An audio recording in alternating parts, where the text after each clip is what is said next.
Hi guys, welcome to our YouTube channel. ನಾನು smart Kannadiga. ಇವತ್ತು Sunday ಇರೋದ್ರಿಂದ ನಾನು ನಮ್ಮ ಫ್ರೆಂಡ್ ಅವ್ರ ಮನೆ ಹತ್ರ ಹೋಗಿ ಅವ್ನು ಕರ್ಕೊಂಡು ಚಿಕನ್ ತಗೊಂಬರೋಣ ಅಂತ ಹೋದ್ವಿ. ಚಿಕನ್ ತಗೊಂಬರೋಣ ಅಂತ ಚಿಕನ್ ಅಂಗಡಿ ಹತ್ರ ಹೋಗೋಷ್ಟರಲ್ಲಿ ನಮ್ಗೊಂದು ಅದ್ಭುತ ಕಾಯ್ತು. ಏನಂದರೆ ನೀವೇನು ನೋಡಿ, ನಮ್ಮ ಮನು ಆಲ್ರೆಡಿ ಚಿಕನ್ ತಗೊಳಕ್ಕೆ ಅಂಗಡಿ ಹತ್ರ ಬಂದುಬಿಟ್ಟಿದ್ದ. ಇದೊಂದು ಬದುಕಿ, ಇದೊಂದು ಜನ್ಮವೇ, ಎಂತಹ ದುರ್ವಿಧಿ ಇದೆಂತಹ. ಸುಮ್ಮನೆ ಬಚ್ಚಿಟ್ಕೊಂಡು ಹೋಗ್ತಾನೆ. ಯಾವ ಇವೆಲ್ಲ. ಹಾಗೆ ಇವತ್ತು ಮಾರ್ನಿಂಗ್ಗೆ ಒಂದು ಇವೆಂಟ್ ಇತ್ತು, ಅದಕ್ಕಾಗಿ ರೆಡಿಯಾಗಿ ಐಟಮ್ಸ್ ಎಲ್ಲ ಪ್ಯಾಕ್ ಮಾಡಿ ಗಾಡಿಗೆ ಹಾಕ್ಕೊಂಡೆ. ಮತ್ತು ಗಾಡಿ ಎತ್ಕೊಂಡು ನಾನು ಹೊರಟೆ. ಹೋಗ್ಬೇಕಾದ್ರೆ ರೋಡಲ್ಲಿ ನೋಡ್ಕೊಂಡು ಅದು ನಮ್ಮ ಈವೆಂಟ್ ಇದ್ದಿದ್ದು ಬಂದು ಇವತ್ತು ಕೀಲ್ಕೋಟೆ ಕೋಲಾರದಲ್ಲಿ. ಹಾಗೆ ಈವೆಂಟ್ ಲೊಕೇಶನ್ಗೆ ಹೋದೆ. ಈವೆಂಟ್ ಲೊಕೇಶನ್ ಬಂದು ಆಚೆಗಡೆ ಡೆಕೋರೇಷನ್ ಮಾಡೋಕ್ಕಾಯಿತು, ಪೆಂಡಲ್ ಹಾಕ್ಸಿದ್ರು.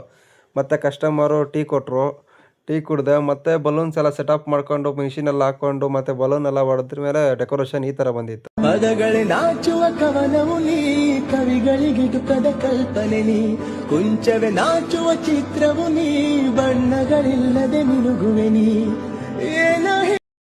ಡೆಕೋರೇಷನ್ ಇಷ್ಟ ಆದರೆ ಕಾಮೆಂಟ್ ಮಾಡಿ. ಹಾಗೆ ನಾನು ನನ್ನೊಂದು ಬಾಯಿ ಬಂದು ಆಟೋ ಎತ್ಕೊಂಡು ಬಂದು ಗ್ಯಾಸ್ ಹಾಸ್ಕೊಬೇಕಾಯ್ತು ಅಂತ ಬಂದ್ವಿ. ಈ ಅಣ್ಣನ ನೋಡಿದ ಮೇಲೆ ನಂಗೆ ಅನ್ಸಿದ್ದು ಒಂದೇ, ಜವಾಬ್ದಾರಿ ಅಂತ ಬಂದಮೇಲೆ ಏನು ಕೆಲಸ ಆದ್ರೂ ಮನೆಯವ್ರಿಗೋಸ್ಕರ ಕಷ್ಟಪಟ್ಟು ಮಾಡ್ತಾರೆ.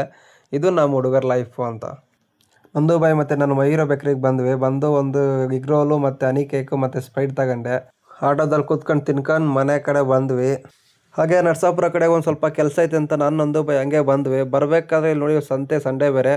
ಮತ್ತು ಇಲ್ಲಿ ನೋಡಿ ದೊಡ್ಡದಾಗಿ ಒಂದು ಮಂಟಪ ಥರ ಹಾಕಿದ್ರು. ಏನಂತ ಒಳಗಡೆ ಹೋಗಿ ನೋಡಿದ್ರೆ ಗಣೇಶ ಕೂರಿಸಿದ್ರು. ನೋಡಿ ಗಣೇಶ ಯಾವ ರೀತಿ ಇತ್ತು ಅಂತ ಈ ವಿಡಿಯೋ ನೋಡಿ.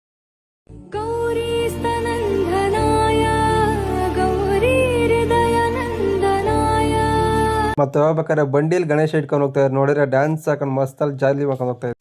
ಮತ್ತು ವೇಮ್ಗಲಲ್ಲಿ ಗಣೇಶ ಮೆರವಣಿಗೆ ನಡೀತಾ ಇತ್ತು. ಹಾಗೆ ನೋಡ್ಕೊಂಡು ಹೋದ್ರೆ ಇನ್ನೊಂದು ನೋಡಿದ್ವಿ ಬಸ್ ಸ್ಟ್ಯಾಂಡ್ ಹತ್ರ.